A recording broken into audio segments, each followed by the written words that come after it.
Hello, Father Murr, on Wednesday, January 10th, 2024. Good to see you. Good to see you, Dr. Moynihan. How are you? Well, I'm under tremendous pressure, Father Murr. Why? Well, I'm a small news magazine editor and publisher in a time of the internet where everything that's having to do with magazines and paper has been under tremendous pressure for 20 years now. Everything is free on the internet.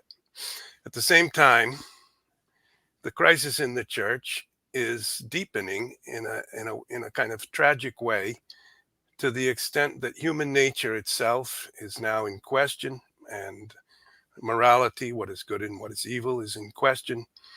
And people are using soft words and persuasive words to try to change our minds on so many questions. And sometimes you look in the mirror and you say, have I misunderstood or have I made a mistake? Because the voices, the siren calls are multiple, and they're driving us in many cases onto the rocks, or drawing us onto the rocks. Yes, let me just connect to one part of an idea that I caught when you were talking. And I think it should be said, yes, we get everything today on the internet, and most of it is free with advertisement, what have you. But there's nothing like reading.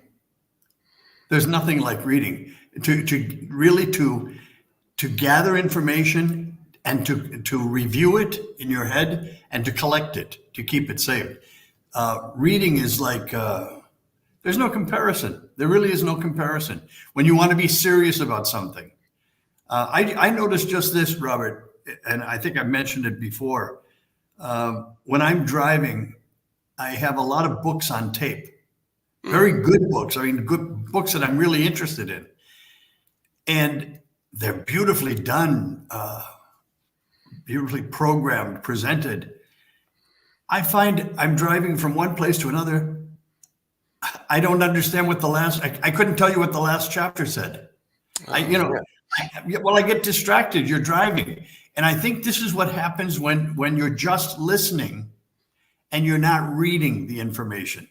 And I guess all of this is I would like to bolster your subscription rate. Well, I think it's true. It's good. You've got a fantastic product inside the Vatican, the magazine, and I think it should be promulgated more.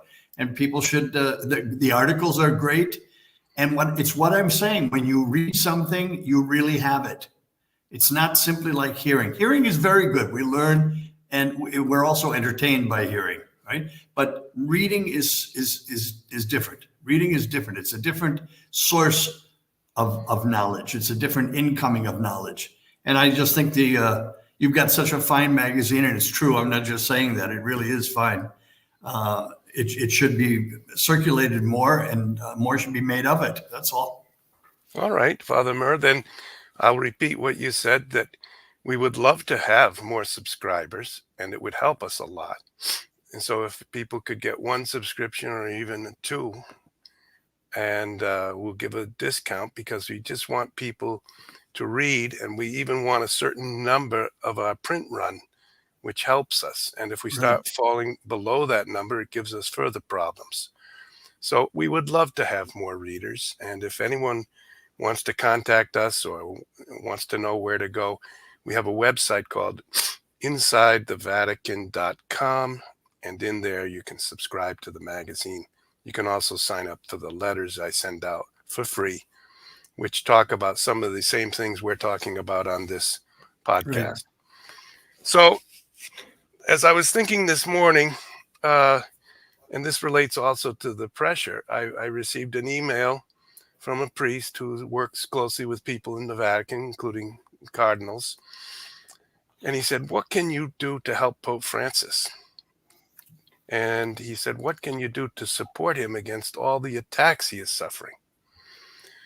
In other words, people look to me to support the Vatican and the Pope. And I did years and decades of supporting Pope John Paul II, who who was attacked by many people when he started really defending what he called the culture of life, and people thought he's a little bit too conservative, a little bit too narrow, and I tried to defend him, put him on the cover of the magazine, wrote about his thought, and did that for years. And then when Pope Benedict was elected, there were many people who said that he's too conservative. He's trying to teach Jesus Christ and write books about Jesus Christ in an age which is going towards artificial intelligence and gender ideology.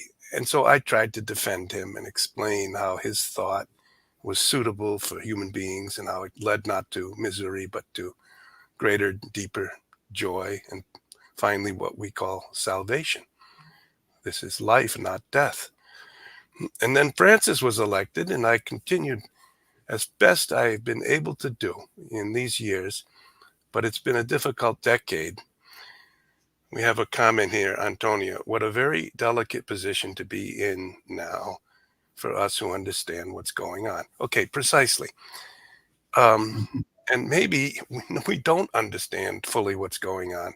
I would say we start with the fact that all of the Christian world, which was Protestant and Catholic, has been under pressure from what we call modernity, the sort of modern thinking skeptics and non-believers, to reform their teaching in a modern way.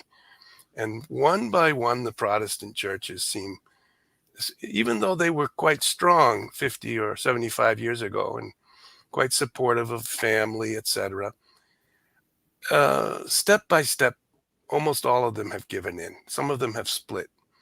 One group more conservative, one group has gone more liberal.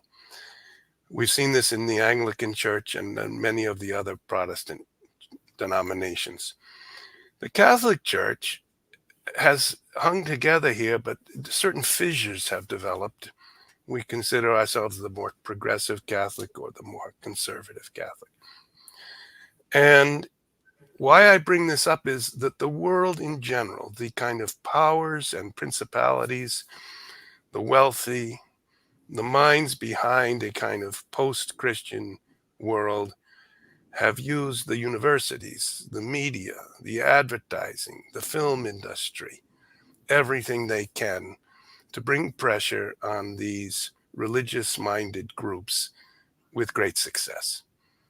Does that seem to jive with what you've seen in your lifetime? Yes, very much so. As very, very much so. I'm also concerned about one group that has not given in. And it's a group that Pope John the 23rd and Pius the 12th before him were very concerned about in the ecumenical sense. And those are our Orthodox brothers and sisters. Mm-hmm. Yeah. Right? Whether they be Greek, Russian, the Orthodox, or even the national ones, Serbian, Croatian Orthodox, whatever the Orthodox churches are. I've talked to Orthodox clergy who are very, very disappointed in our church this last decade, because they feel, first of all, I heard this the other day, and it kind of threw me a little bit. I hadn't thought of it that way. One young priest said, how can we respect your liturgy? You gave up an apostolic liturgy for something that was invented, put together in the 1960s. I never looked at it that way. But they're saying, yes, our liturgy is apostolic. It comes from the apostles. What have you done to yours, first of all? But secondly, on the moral issues that Pope Francis is hitting today, we're losing the Orthodox because they're staying on what is called the straight and narrow, and we are not. And that's dividing us even more. Those were probably, whether people realize it or not, we were closest to the Orthodox. And the dialogue between the Orthodox and Catholics, although there were a lot of scars and old wounds, but the dialogue that was ongoing, and it was getting very positive. We've we've jeopardized that by the stances that that the church is taking today. You know, I would come down to this, and I don't mean to sound brutal, but at the risk of sounding that way, I'm going to say, when would you start supporting or support stronger, more strongly, Pope Francis? Well, when Pope Francis is in step with the sacred scripture and tradition and the deposit of faith, when everything is going together. Now, you don't just look. I wouldn't defend scripture independent of Pope Francis and of sacred tradition and the deposit of faith. I wouldn't go out over here and say, well, let me interpret it this way. You can't do that. It's all together. And what people are sensing, and in really remarkable numbers, people are waking up to the reality that we're living in. People who for years refused to look at it are now faced with it. They understand that there's something very wrong with the direction the church is being taken. Yeah. All right. That's the problem. That's the problem. So what I would simply answer to that is, with all due respect, when would people get behind Pope Francis more and defend him more? When Pope Francis does the same thing with Catholic tradition and sacred scripture, when the whole thing is working as one. Yes. Yeah. That's the problem. Well, I agree. And I would say the two aspects are external and internal. So externally, we've got groups which are non-Christian or post-Christian. They're humanist. And we've seen over 150, 200 years in Western society, they've transformed the West from the Christian West to the post-Christian West. And this has been observed in the Islamic world, in the Orthodox world, mm-hmm. and in Africa, and in the Orient as well. And Robert, let me just ask you, just here, they've transformed. Who are they?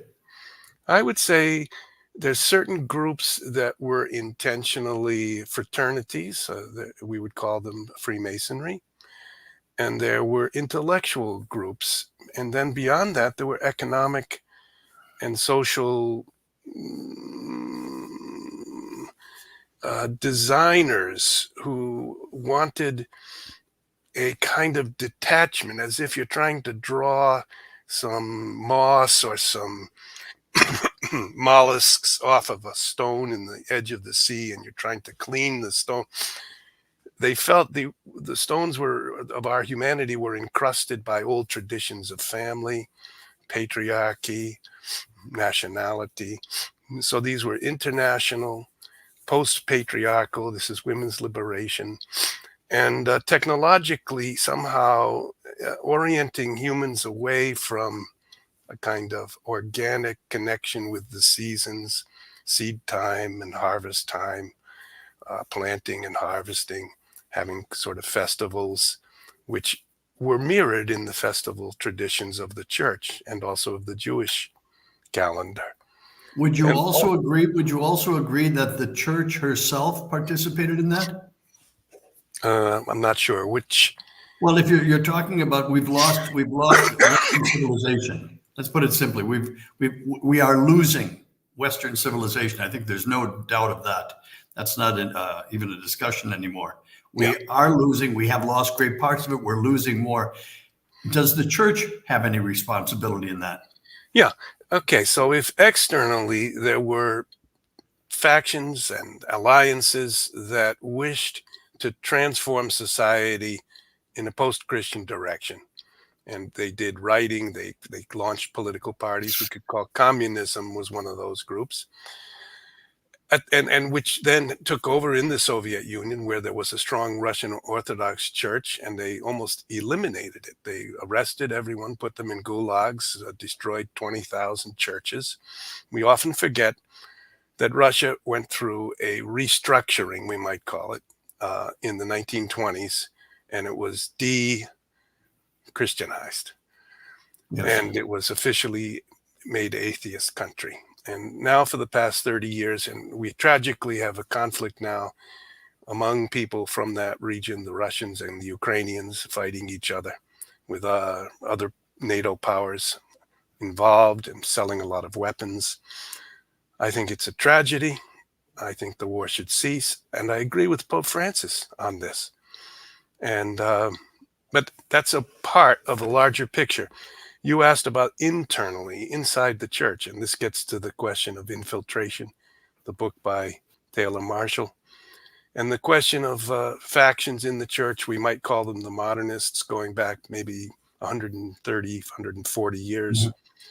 Loisy in France, and many others who were criticized by the Vatican at that time as being too advanced.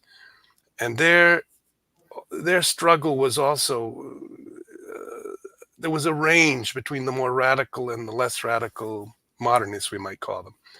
But Pius X actually founded a type of secret service in the Vatican to read what everyone was writing and sort of follow connections between people who were in seminary together and then were priests together, and some were made bishops and uh, connected with each other, and they would inform on them and say these people are inaugurating a type of fifth column or a type of group inside the church to make the church modernist, and we have to be very careful. And Pius X wished them to be careful because he said modernism is the synthesis of all heresies. And what did he mean by that? It meant finally each point of the creed has been attacked and tried to been re-understood by a modern, more humanistic mentality. I think that's the very first phrase we think of, humanism as opposed to a belief in God, which we would call maybe divinism or deism. But humanism, the concept that we are independent of God, that we may even be empty of God, we may be free in the universe without a God, is a thought that went in the outside world, went into communism and into other beliefs, and came through various passageways and channels and fissures into the thinking of some of the more so-called enlightened Christians and Catholics, both in the Protestant churches and then in the Catholic Church.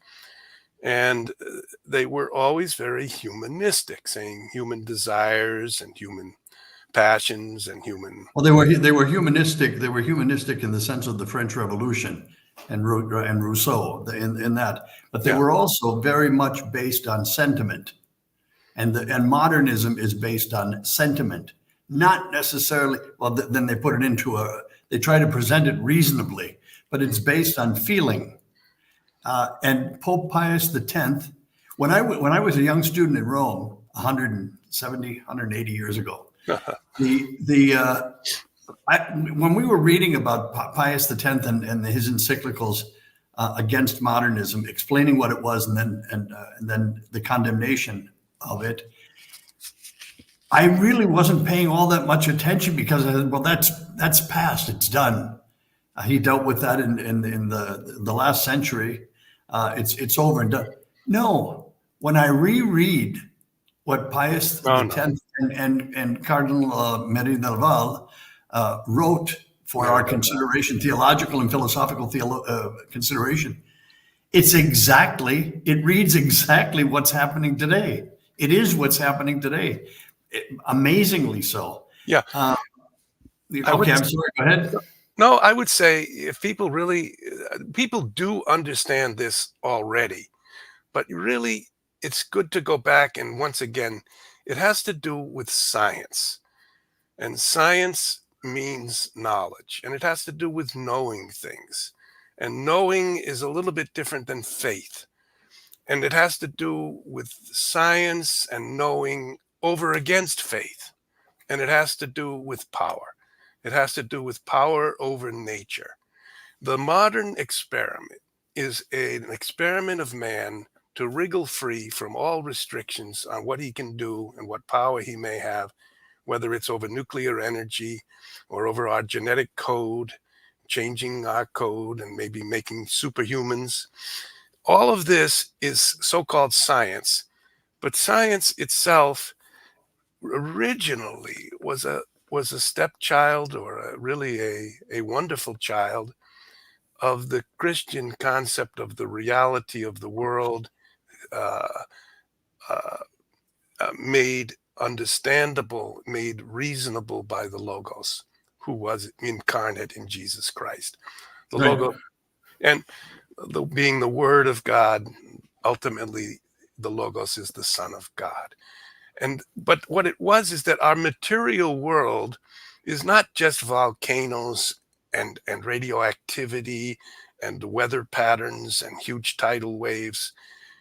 Our world is material, but it has also a spiritual, an invisible, a holy aspect, and that we were privileged to be in relationship with this hidden, secret, holy aspect, which would appear on occasion, would appear to Abraham and Isaac and Jacob. And in the scientific worldview, this God of the Jewish prophets, the God of Abraham, Isaac, and Jacob, this holy God who loved mankind and had somehow sketched a path forward for us to become redeemed, to become sons and daughters of God. This entire adventure was criticized and mocked by the scientific worldview. And so, in a sense, it's been the extra mission, or uh, the exclusion from our world of the Logos of Jesus Christ. Therefore, we call it Antichrist. And it presents itself as the great force for freeing us, providing us power over nuclear energy, or over flight into space and into airplanes, or over space and time by communications. And it's presented to the world as if it's far better than God, but it has no element of holiness in it, no element of calling upon us to be reverent or to adore. Right. Right. But And so, but back to the original question of supporting Pope Francis. That's what we started with, and, yeah, and it was very logical what you brought us to, all of the points. Right, and we get right back to that. Then what does all of that have to do where we are today, all right. where we stand today, and the problem that is Pope Francis for many Catholics, The and problem is, and I might add, excuse me, quite a number of Protestants.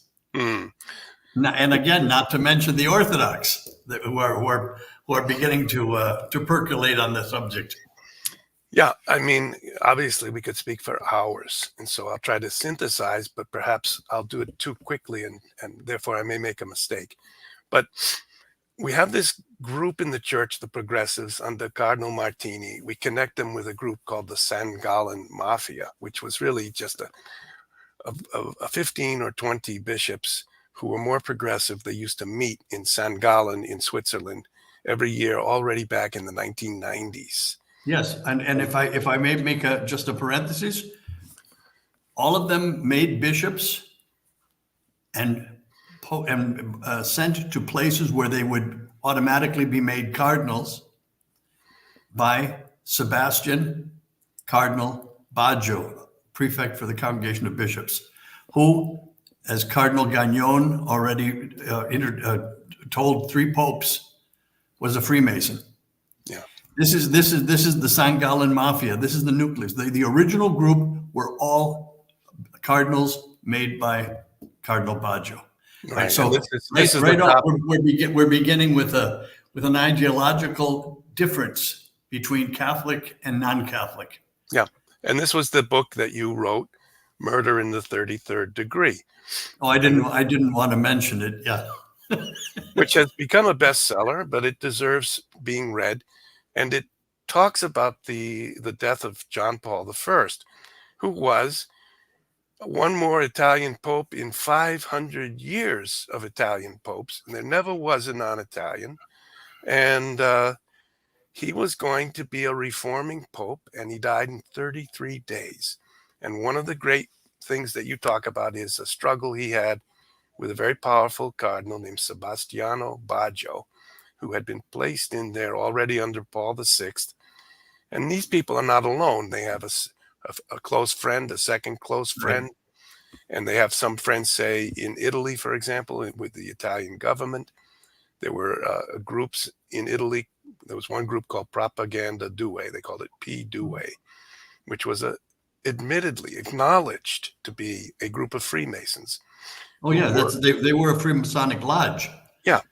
Yeah. In other words, we're not making this up, and this has been No. investigated. You can look it up on the internet, P. Due, and Licio Gelli was the head of it, and there was a list published in 1978 in September when John Paul I had just been elected, and John Paul was dead 2 weeks later. And the man who published the list, named Pecorelli was his name. Really.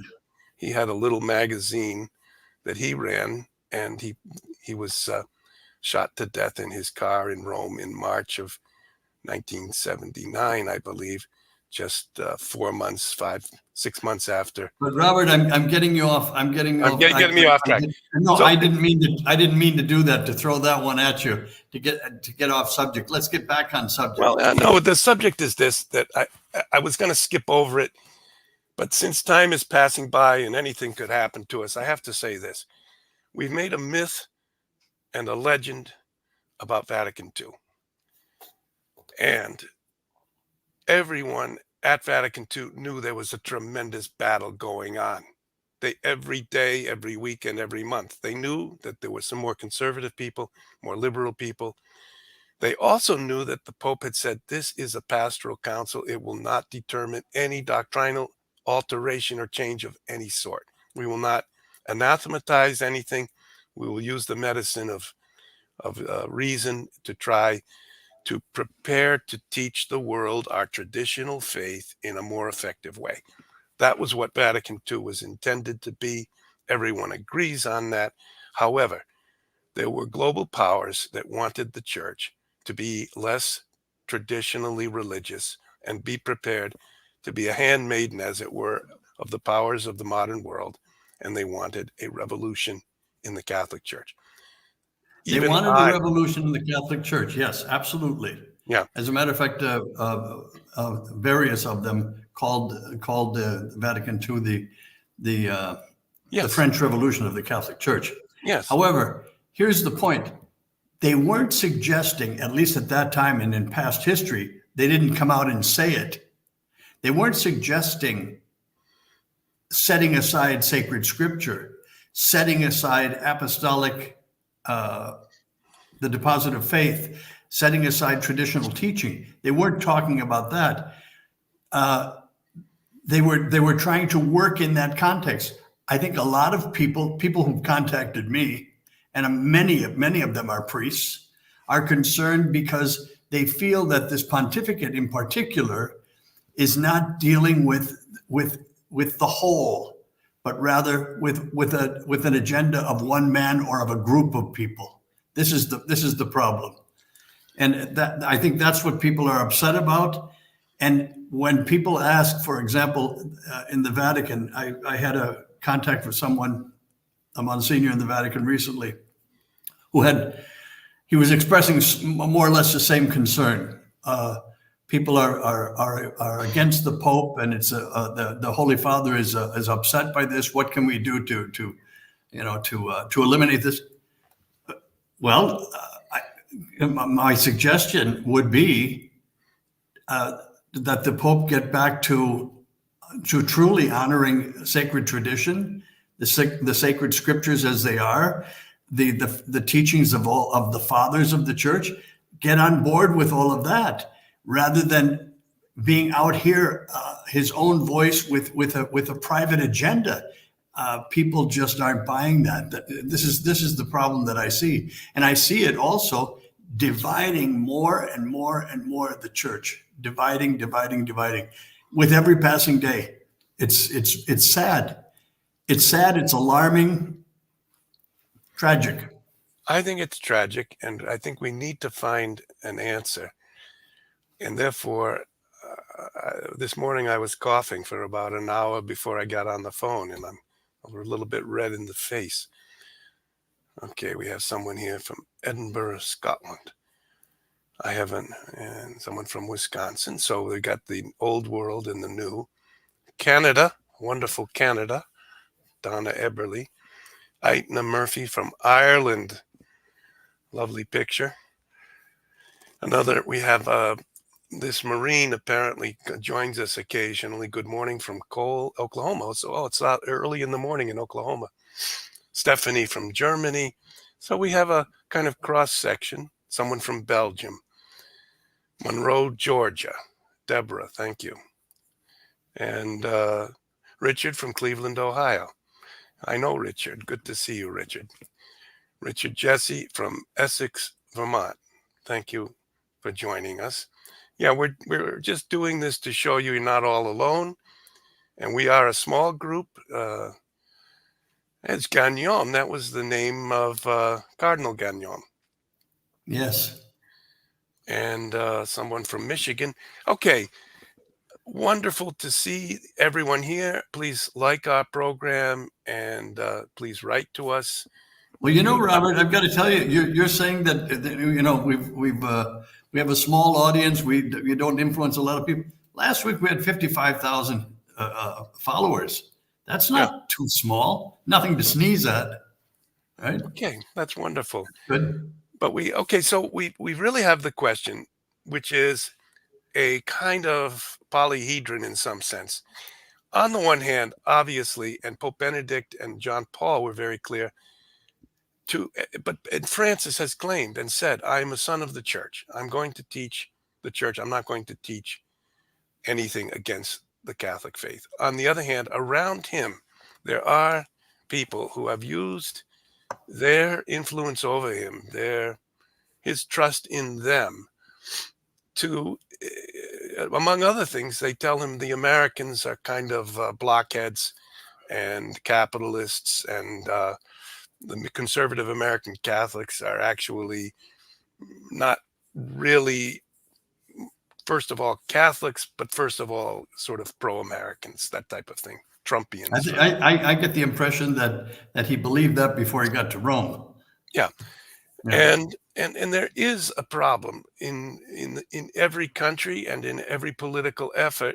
There is a problem in bringing that into the church and keeping one's faith and one's morality and one's spiritual practice, one's prayer life, liturgically, etc., separate from the concerns of your particular ethnic culture, your particular nation.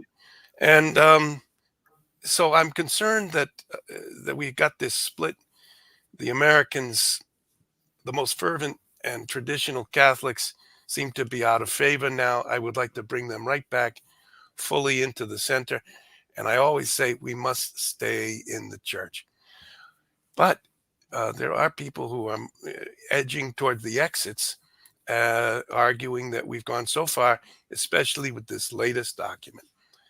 Already some years ago, there was concern and the dubia were issued, but this latest document on the blessing of homosexual couples has led to at least 20 bishops' conferences, most in Africa, but also Ukraine and some other places, Kazakhstan, under the influence of what, as you were pointing out, the Orthodox spirituality. They will not implement this. They refuse to implement it. It's sort of the preliminary step towards a schism. And so then they're told by Cardinal Fernandez that they haven't any choice. They must do this. Yeah. So there's either going to be a back down here, or there's going to be a terrific clash. And people, and I've got to say this too, Robert. It bothers me that it's over this question. Now, don't get me wrong. I fully disagree with what the Vatican and Cardinal Fernandez especially proposes with the blessing of irregular unions. All right, I disagree completely. However, that I am told also in the document that that's my prerogative. I'm told that as a priest, it's up to me to decide whether I'm going to do this or not. That's what the document says, right? Yeah. Don't you love ambiguity? Yeah. Ambiguity is so much fun. Anyway, The thing is this, I disagree with that. But what I was surprised at was, I mean, what really knocked my socks off was the Pachamama thing. That lost tremendous amounts of people. Great percentages of Catholics said this is insane. That we have an idol being worshipped in the Vatican Gardens and then being brought in procession to St. Peter's Basilica. Yeah. Outrageous. Those are sins against the faith. Yeah, Sins against the faith, not sins against the flesh. Sins against the faith, which to me, I was always taught, and I believe, are much more serious than those of the flesh. I'm not saying those of the flesh are not serious. That's not what I'm saying. I'm saying if sins of the faith are much more grievous. Yeah. That bothered people, but it didn't have the outrage of this. Mm-hmm. And I think what this says pretty loudly is that natural law has not faded away into oblivion. It's in the hearts and souls of people. It's part of our DNA, spiritual and physical. And people are reacting to this because it goes against what is in natural law. But we've got all of these things, and it seems that Pope Francis is in favor of them. I mean, just looking at the Pachamama debacle was incredible to see the Pope sitting there and participating in this. Unbelievable. You say, yes, he brought in people or the people around him. Well, the people around him, especially Cardinal Fernandez, who authored this last, what would you call it?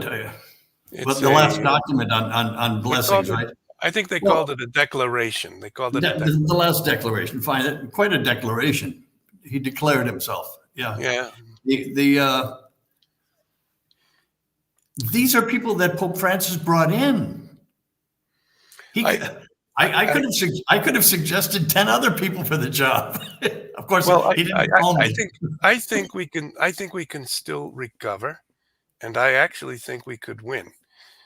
I feel that because there's errors throughout the argumentation and iconography, the mental iconography that's being presented by these groups and individuals whose essential goal is this post-Christian world, which de-Europeanizes the church. That's the phrase they were using with me when That's outrageous. That's outrageous. Well, they regard it as a emanation of imperial Rome and the patriarchy of the old pre-French Revolution culture, which was expressed in particular by the Spanish conquistadores in their treatment of the Aztecs, the Mayans, and now and especially, Robert, and especially apropos is that when you're rewriting history today,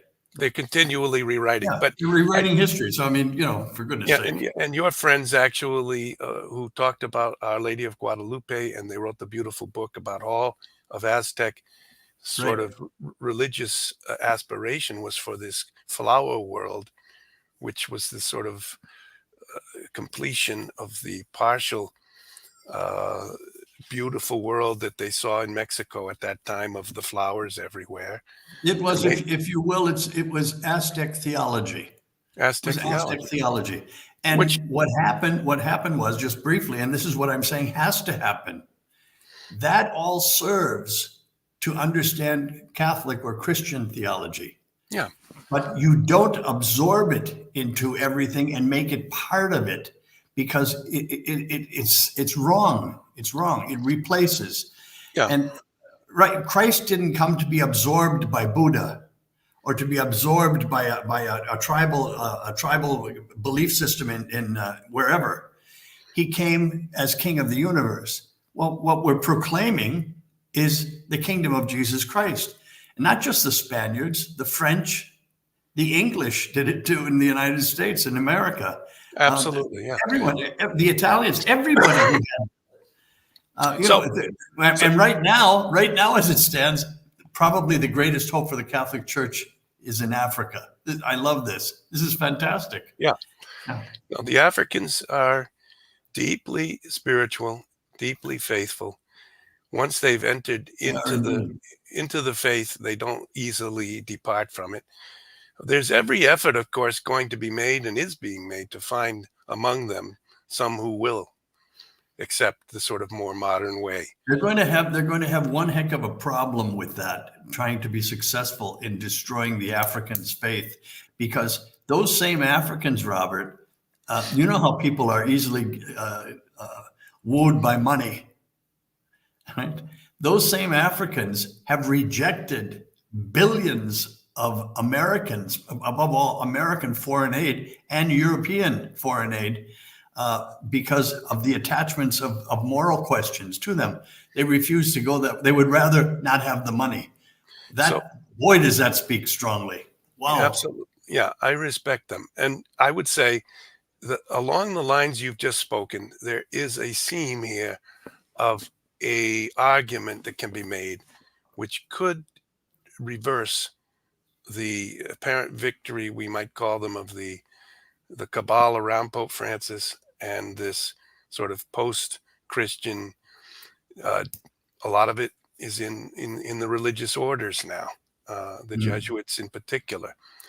They don't imagine that they can bring anything of value when they bring Christ. The only thing they imagine that they can bring of value is the overthrow of the imperial impositions of that European culture, which used the Catholic Church to go into Latin America and go into the other countries in the Far East and even I'm other. reminded, Robert, just to bolster what you're saying, I'm reminded of the missionary in the Amazon, European missionary. I'm not going to mention the nation, not going to mention the congregation, but a Catholic priest whose greatest achievement in 40 years was never having baptized anyone. Yeah, I He actually said that. He yeah, actually said that he was proud of it, and I people applauded. yeah, I This was is this I is met insanity. It's I met insanity. I met him when he was in Rome at the synod on the Lucky Amazon. you. Yeah. No, these people will say, Wow. I never baptized a single person because I Yeah. didn't want to impose. But Wow. so instead of thinking of proposing, this is it. And I did think of mentioning this today too, in order to have a kind of completeness to our discussion. When we propose Christ, we don't propose an ethnic uh, uh, imposition. We propose the kingship of Christ. We propose the longing of the human heart, the human soul, for the deepest holiness, the deepest justice, the deepest sacrifice, the deepest possible love. There hasn't emerged nothing on this planet. There have emerged other cases of great sacrifice and great love, and we can offer a certain respect and a certain appreciation for such profound actions. But what we have in the coming into the world of Jesus, the Logos, and what we have in his suffering and death and resurrection is the recreation in him of the entire universe. We also That- have the sacrifice. Those other religions and even philosophical movements that you can admire. They've done some good.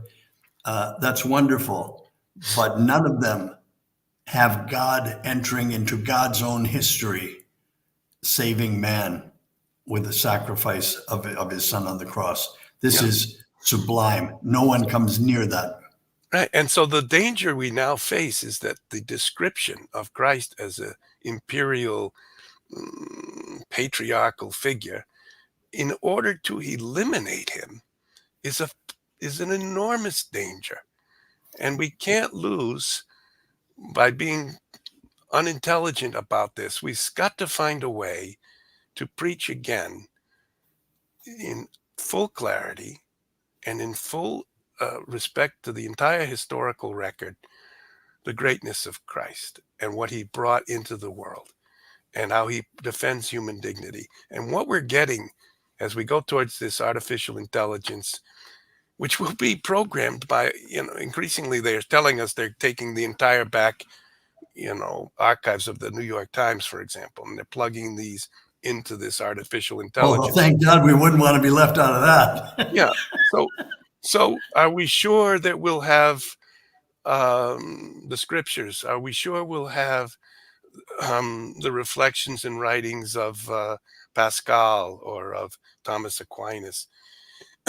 If that were, excuse me, I'm sorry, if it were part of our cultural enterprise as a human race to move, led by Christ, with Christ, forward into the social kingdom, the social reign of Jesus Christ, where each evil, whether it be slavery, whether it be some other type of oppression, could slowly be faced, and we could create a garden once again out of the planet. Or we will have this other proposed future where we will all be under an algorithm of a supercomputer. Everybody will have 15 miles that they can travel. They'll have a certain number of carbon credits, which will be reduced every day during the year. So by October, you won't have any more credits. You won't even be able to leave your town.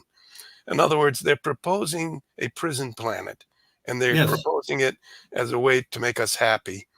And they've told us precisely that we will have nothing, we will own nothing, and we will be happy. And they're Yes, saying, but Robert, but yes, I've heard all of that too, and I think most of our audience has heard all of that.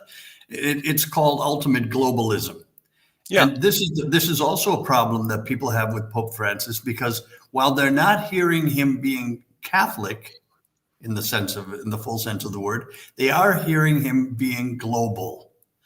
And I've got a surprise for you, Robert. And you know this. It's actually not a surprise for you. Globalism isn't going to work. It's not going to work any more than communism worked.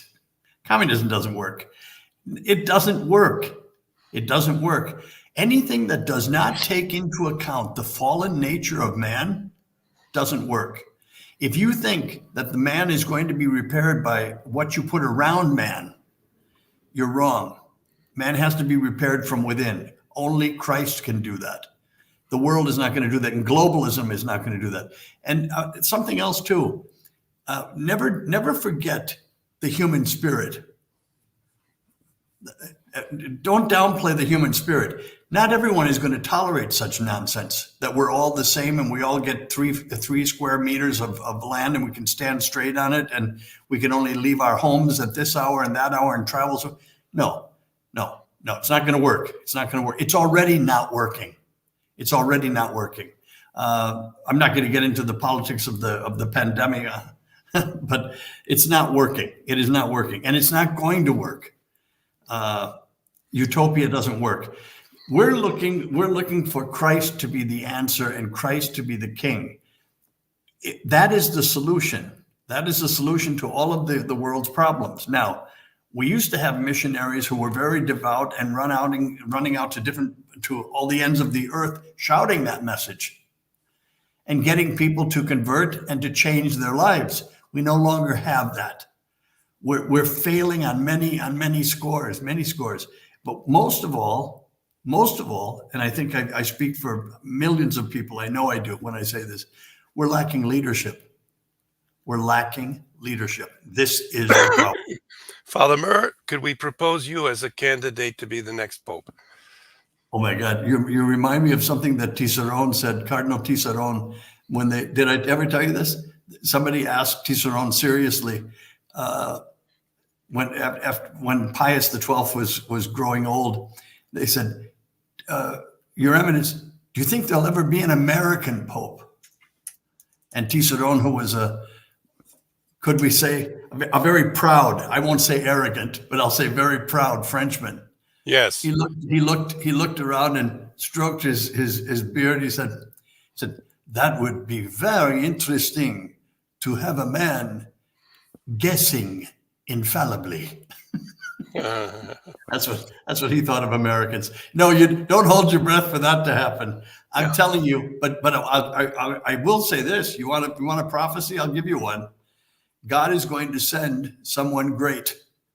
Hmm. God is going to send someone great to straighten this out, or call. I don't know if it'll be it should be a general council of the church to put things in their proper perspective and reorganize things, because it can't continue on like this. It just can't. Yeah. We've And so that's touched. hopeful. Don't you think that's hopeful? I I do believe think that's going to happen. I just looked up Eugène Tisserand, and I Mm-hmm. just looked him up on here. He was born in 1884, died in 1972. He was a French prelate and cardinal of the Catholic Church. Brilliant man. Yep. Brilliant. And some people say he was one of the most powerful of the cardinals in Yes, he those years, was. the 1940s, the 1950s, and into the 60s. He died in 1972. And I'm looking through his profile here, but I think, yeah, he died in 1972 from a heart attack in Albano Laziale at the age of 87. Yeah. Um, He was a no nonsense man. yes, Very that was, strict and disciplined with himself, extremely intelligent, spoke I don't know how many languages, yeah. and he had he did not suffer fools gladly. Let me just put it that way. Well, I think I hate to make Tisserand the image. They say he even was in some ways doing intelligence work for the French in the Middle East when he was a younger man. But that type of strength and learning did distinguish quite a number of curial bishops and cardinals. And I don't know that we are, I think we're in decline from that level We are. There's no question of it. There's no of, question of it. of sort of learning and strength. So I would say let's make a kind of agreement that our program would be: we don't leave the church, the ark of the faith, and in our place, wherever it be, as journalists, as you as a priest, in each place around the world where people are listening to us, we stay connected with our church, this Catholic Church universal, which carried the faith through the Middle Ages, down through the past centuries, and is now facing tremendous challenges with secular humanism and really with communism and new theories about human nature and new technologies. Let's first of all stay in and with the church, and then let's study and try to understand more clearly, ever more clearly, how it is that we can make the argument for the beauty of Christ and for how that divinizes man, for how it redeems man from what is so often we see in so many cases of madness. We see in these pleasure islands in the Caribbean. We see in these crazy and unjust things that happened, and now the wars that are springing up. Humanity does need uh, a commitment to do what is good, to sacrifice our own pleasure, and to strive to take care of the children in particular. We have the phrase our editor had put up on the screen, that they may all be one. This is referring to that final prayer of Jesus at the Last Supper. That's John 21 is describing. I hope it's John 21. I think it was John 17. Well, your point is well taken, to remain with the church. And we remember the apostles when Peter spoke. Would you also leave me, Lord? To whom shall we go? You're the only one who has words of eternal life. Go nowhere. You stay in the church.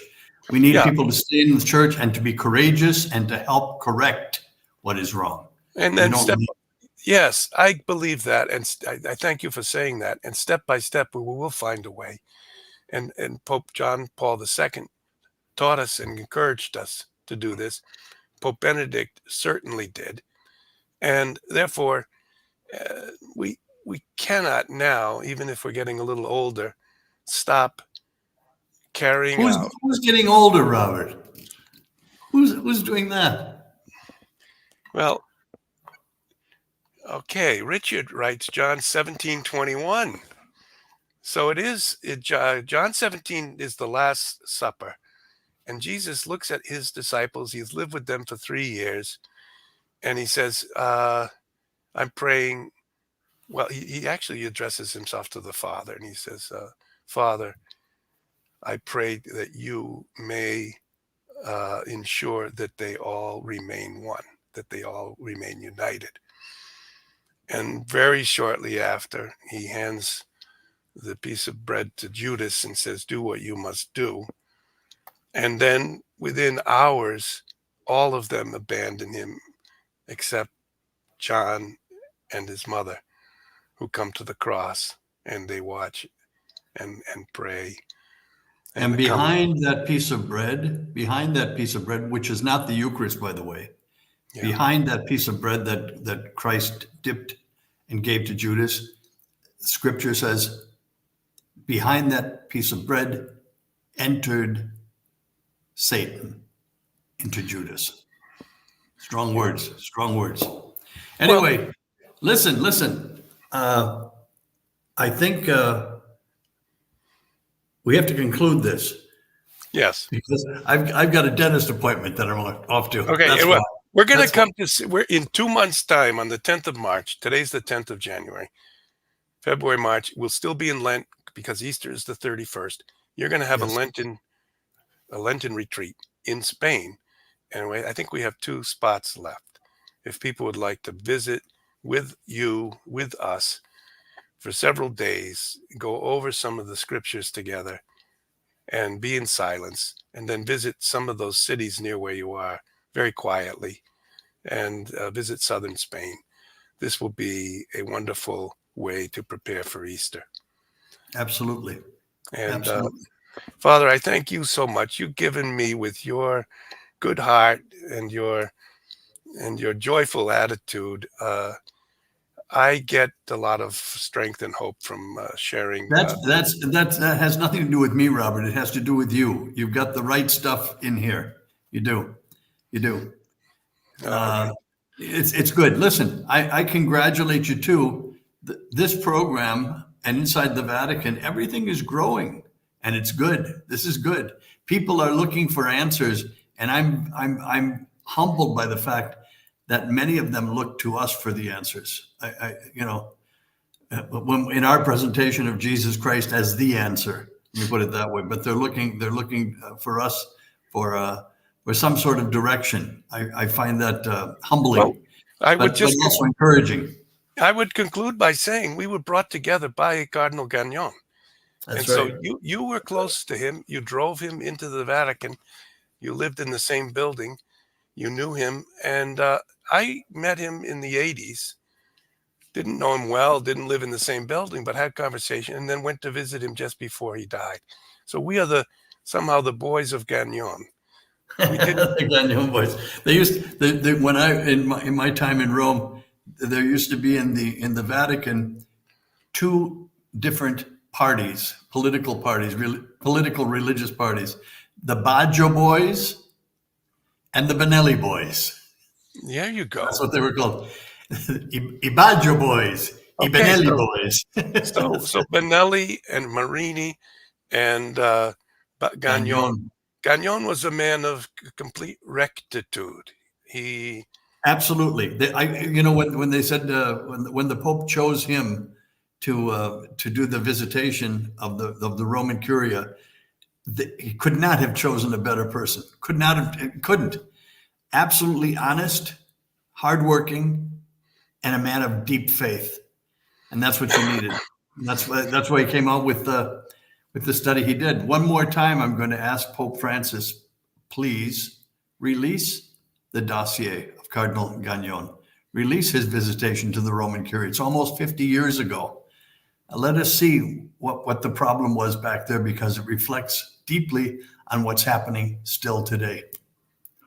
Amen. Okay. So good, Robert. Best to you. See you next week. And absolutely. God willing, I should say. Not absolutely. God willing. Yes, yes. And Okay. thanks to everyone for watching. Thank you all. Thank you, Robert. God bless. Join us for a unique pilgrimage, a Lenten retreat with Father Murr in March 2024. Pilgrimage through southern Spain, a beautiful land where the Catholic Church's rich 2,000-year history comes alive during Lent. And partake in a Lenten retreat led by Father Charles Murr, our friend. We will pilgrimage to several towns in the Andalusia region of southern Spain. The people, the history, and the traditions of these towns will give richness, beauty, and context to the talks of our retreat. Experience this once-in-a-lifetime pilgrimage and Lenten retreat and grow closer to Christ as we prepare our hearts for the joy of the risen Christ on Easter morning.